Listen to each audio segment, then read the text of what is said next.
conocer, hay que tener en cuenta de primeras, que está en el Evangelio de Juan. El Evangelio de Juan es el último que se escribe temporalmente y es muy interesante, sobre todo por lo que tiene de poético y de profundidad teológica, ¿no? Yo digo que el Evangelio de Juan se parece a un sudoku, porque de igual manera que tú un sudoku de primeras te pones a hacer y bueno, pones algunos números, ¿no? Seguro que habéis hecho alguno y un primer vistazo pues pones unos pocos números, pero tienes que darle una segunda vuelta y volver a poner unos números más, y ahora tienes que dar una tercera vuelta, línea por línea, y otra vuelta, y ya vas columna por columna, y ahora buscas todos los unos, y ahora todos los doses. Con el Evangelio de Juan nos pasa parecido, ¿no? Tú puedes darle una vuelta, una primera vuelta, leerlo del tirón, te enteras de gran parte, ¿no? Pero ahora hay que darle una segunda vuelta y empiezas a ver cosas que en la primera vuelta no te habías percatado, porque hace falta saberlo del final para entenderlo del principio, ¿no? Y saber cosas que dice por en medio que iluminan lo que se dice al principio. Y ahora vuelves a dar otra vuelta fijándote solo en esta palabra, cómo aparece esta palabra a lo largo del Evangelio, cómo aparece esta otra imagen a lo largo del Evangelio, ¿no? Este fragmento de las bodas de Caná está situado al principio del Evangelio de Juan. Y dice así: a los 3 días había una boda en Caná de Galilea, y la madre de Jesús estaba allí. Ya solo esto daría mucho para explicar. Bueno, una boda, todos sabemos la importancia de las bodas, sigue siendo muy importante en nuestra sociedad, un evento social y cultural muy importante, y a los 3 días. ¿A qué se refiere a estos 3 días? Tú lo lees de primeras y no le das importancia, dices a los 3 días. Bueno, pues será que, yo qué sé, lo que habría pasado antes, lo que fuera, ¿no? A los 3 días, pues a los 3 días. Pero si vamos al principio del Evangelio de Juan, nos damos cuenta de que empieza así: en argé, en jologos. En el principio existía el verbo. Con este inicio, Juan está haciendo referencia al principio de todos los tiempos, que viene narrado en el principio de la Biblia, que empieza Bereshit bara Elohim. En el principio creó Dios. Y nos cuenta el relato de la creación, ¿no? Y al primer día, y al segundo día, y nos va contando los 7 días de la creación. Pues también el evangelista Juan empieza en el principio existía la palabra, y ahora continúa con un poema largo sobre este Logos que estaba junto a Dios, que era Dios, y nos cuenta que había un tal Juan Bautista por ahí que se dedicaba a bautizar, y nos cuenta su actividad. Y dice el evangelista Juan: al día siguiente vio a Jesús que se acercaba y dijo. Entonces, primer día, en el principio, y nos dice Juan: al día siguiente vio a Jesús que se acercaba. Entonces ya estamos en el segundo día, Jesús que se encuentra con Juan el Bautista, segundo día. Si continuamos el relato, dice: al día siguiente de nuevo estaba Juan y 2 de sus discípulos y mirando a Jesús. Entonces ya estamos en el tercer día, 2 discípulos de Juan que ven a Jesús y se interesan por él y quieren averiguar dónde vive y le siguen. Y dice más adelante: al día siguiente quiso salir hacia Galilea, encontró a Felipe y le dijo a Jesús. Ya estamos en el cuarto día, que algunos discípulos de estos 2 que le siguieron primero a Jesús van a contarle a otros amigos suyos: oye, hemos conocido a un tal Jesús, veniros, que parece un tío interesante, ¿no? Ya estamos en el cuarto día, esto es el capítulo 1 de Juan, y ahora empieza el capítulo 2, que es donde se encuentra nuestro fragmento de las bodas de Caná. Y dice: y a los 3 días había una boda. Y a los 3 días, 1, 2, 3. Estamos en el 7º día. El 7º día es el día en que Dios descansa. Crea Dios el cielo y la tierra, estrellas, el sol, la luna, los animales, el hombre, el día 6, y el día 7 descanso. Que Dios crea aun cuando está parado, porque crea el no hacer nada. Pues este descanso forma parte de la creación. Y esa es también la propuesta para hoy. Estamos en el día 7, el día del descanso. Los judíos identificaban este día de descanso con el sábado. Sabéis que los judíos el sábado no trabajaban nada. Lo dedicaban tan solo a estar con la familia, a estar con los amigos y a leer la palabra de Dios. Pues esta es la propuesta para hoy, un sábado de estar con la familia, estar con los amigos, estar de convivencia y escuchar, leer la palabra de Dios. Y continúa el Evangelio.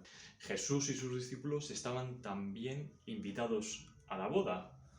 Ya tenemos a la madre de Jesús y a sus discípulos. Y continúa, faltó el vino y la madre de Jesús le dice, no tienen vino. Hay una gran cantidad de significados condensada en esta frase. En primer lugar, faltó el vino, con todo lo que se supone para una boda, ¿no? Se acaba la barra libre a la media hora de empezar. Las bodas en aquella época duraban varios días, ¿no? 3-4 días. Y entonces que faltó el vino como demasiado pronto. ¿Y qué vas a hacer el resto de la boda, no? Se acabó la fiesta. Y los organizadores, ¿quién ha organizado esto? El responsable, la hoja de reclamaciones. Es muy interesante, ¿no? Solo esta falta de vino ya tiene mucha relación con nuestra vida cotidiana, ¿no? Nos suele pasar a menudo que empezamos con muchas ganas las cosas, pero antes de tiempo se nos acaba el vino, ¿no? Es muy habitual en el curso escolar, ¿no? Sí, este año me pongo, este año desde el principio estudio. Y a las 2 semanas ya se nos ha acabado el vino, ¿no? Si no antes. Esta falta de vino creo que tiene mucha relación con, en primer lugar, con nuestra vida cotidiana y en segundo lugar con la gente que solemos encontrar, que más gente de la que nos gustaría, pues carece de vino. Le falta alegría en la vida, ¿no? Le falta un sentido, le falta algo. Y luego la figura de María, ¿no? En primer lugar, María se percata de la necesidad que hay, se percata de que falta algo. Bueno, esto ya nos da a nosotros que pensar. ¿Cuántas veces, en qué medida nos damos cuenta de las necesidades que hay a nuestro alrededor, de las necesidades que tiene la gente que tenemos cerca? Y ante esa necesidad, María pide ayuda. Es consciente de que ella no puede resolverlo sola. Yo no puedo conseguir vino para toda esta gente, pues pide ayuda. ¿Cuántas veces también nosotros creemos que podemos hacerlo y al final nos queda hecho a medias, pues porque nos da vergüenza o nos da pereza o nos da así un poquito de reparo pedir ayuda? Y pide ayuda no a cualquiera, no se va al responsable, que tendría como sentido, ¿no? Al responsable de la boda, o no se va a los novios, se va a Jesús, ¿no? A quien pide ayuda es a Jesús. Y esto también tiene mucha relación con nuestra vida, ¿no? Cuando necesitamos ayuda, ¿a quién se la pedimos? ¿Qué cosas le pedimos a Jesús? ¿Cuándo le pedimos algo a Jesús? Y pide ayuda no para sí misma, pide ayuda para los demás, ¿no? Porque de hecho dice, no tienen vino. Pues también nosotros cuando pedimos ayuda y cuando pedimos a Dios, ¿pedimos para nosotros o pedimos para los demás? ¿Estamos más atentos a nuestras necesidades o a las necesidades de la gente que nos rodea? Y luego a mí me encanta el modo de pedir. Si fuera yo quien tuviera que pedirle a Jesús vino, habría sido como, bueno Jesús, mira, a ver si pudieras, como dándole muchas vueltas, así justificándose. María no, se limita a mostrar la realidad, ¿no? Como, no tienen vino, ahí queda eso. Ahora haz lo que quieras, yo te digo lo que hay, no tienen vino. Luego ya tú sabrás. Bueno, pues esa confianza que tiene María en presentarle a Jesús la necesidad que encuentra, ¿no? Y continúa el texto. Jesús le dice, mujer, ¿qué tengo yo que ver contigo? Todavía no ha llegado mi hora. Su madre dice a los sirvientes, haced lo que él os diga.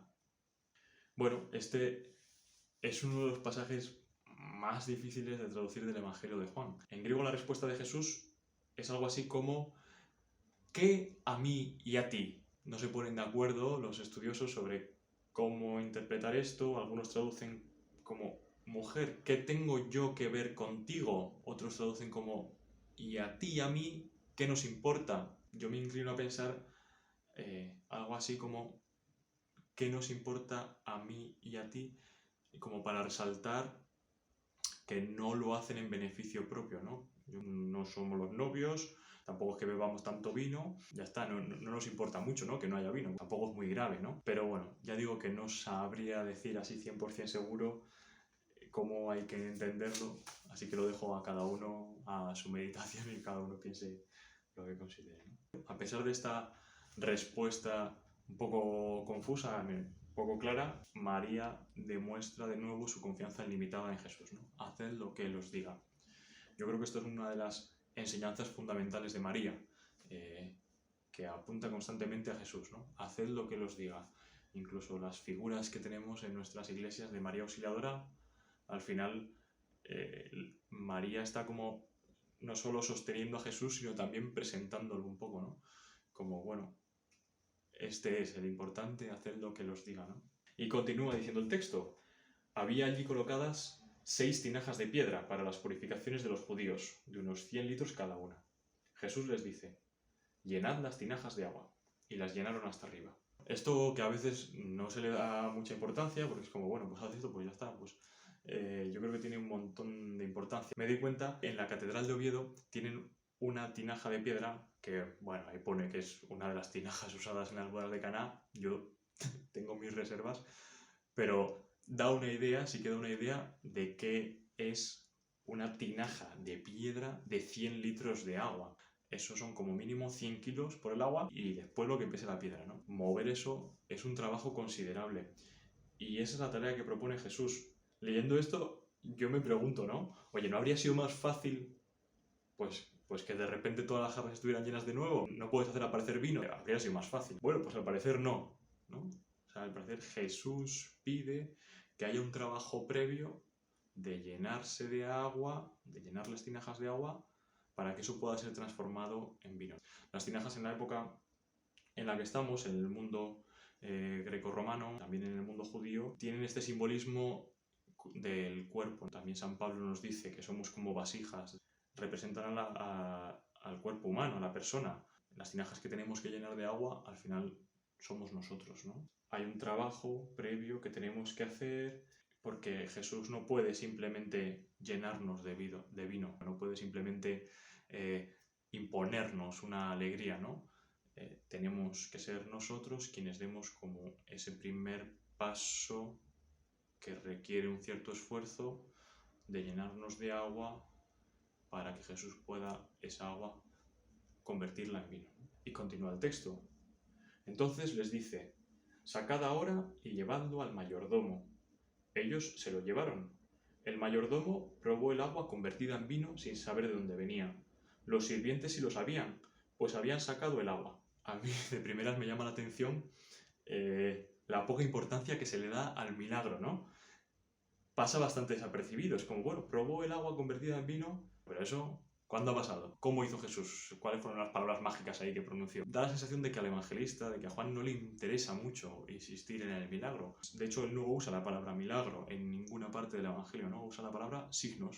El hecho físico en sí de que el H2O pase a ser zumo de uva fermentado, pues esto a Juan apenas le interesa. Y hace que en el texto pase como por encima, precisamente para indicar eso, ¿no? Ojo, aquí lo importante no es que el agua se convirtiera en vino, ¿no? Que aquí estamos hablando de otra cosa, mucho más importante, ¿no? Y por otro lado también conviene saber que es posible que al escribir este texto Juan tuviera de fondo la voluntad de realizar una cierta crítica a las estructuras comunitarias del momento.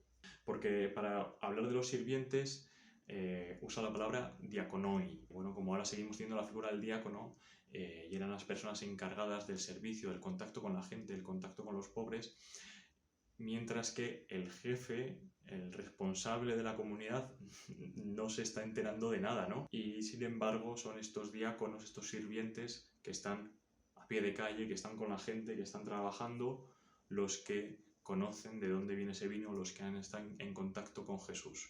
Y continúa. Y entonces llama al esposo y le dice: todo el mundo pone primero el vino bueno, y cuando ya están bebidos, el peor. Tú, en cambio, has guardado el vino bueno hasta ahora. Aquí se vuelve a ver de nuevo que el mayordomo no se ha enterado de nada. Y va el novio pues, sin acordarse de Jesús, pero le dice lo que tendría que decirle a Jesús, ¿no? Tú has guardado el vino bueno hasta ahora. Yo creo que aquí la clave es entender que hay un vino que está bien y luego hay un vino bueno, hay un vino mejor. También en la vida hay una alegría que está bien, pero es que hay una alegría buena, hay una alegría mejor, hay una alegría más profunda, una alegría más auténtica, y que esa alegría profunda, buena, auténtica, viene de Jesús. Solo viene de Jesús. Entiendo que esa es la idea principal que quiere transmitir el texto, y de hecho continúa diciendo: este fue el primero de los signos que Jesús realizó en Cana de Galilea. Así manifestó su gloria y sus discípulos creyeron en él. Lo que decíamos al principio, ¿no? Los discípulos empiezan a creer en Jesús no tanto por su predicación o sus ideas o su simpatía, sino porque descubren que viene a traer una alegría y una fiesta distinta de todo lo que han vivido hasta entonces. Creo que esto da bastante para reflexionar y esta es mi propuesta para ahora, que podáis releer el texto con estas ideas que se han presentado por ahí y meditar un poco sobre él, ¿no?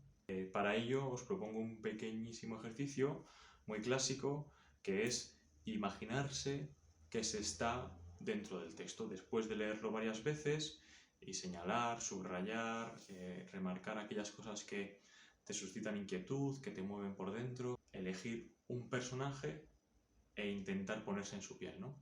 Se puede elegir a María, se puede elegir al propio Jesús, se puede elegir a alguno de los discípulos que estaban por allí, o a los sirvientes, o elegir al mayordomo, o a uno de los novios, o a uno de los invitados a la boda. A partir del texto intentar imaginarse cómo sucedió aquello, ¿no? Cómo se sentía ese personaje, cómo se encuentra con Jesús, cómo Jesús cambia su vida. Os dejo también unas preguntas que pueden ayudaros a hacer este ejercicio y esta es la propuesta para el momento que viene ahora. Espero que vaya muy bien, rezo por vosotros desde Madrid y nos vemos en el siguiente. Chao.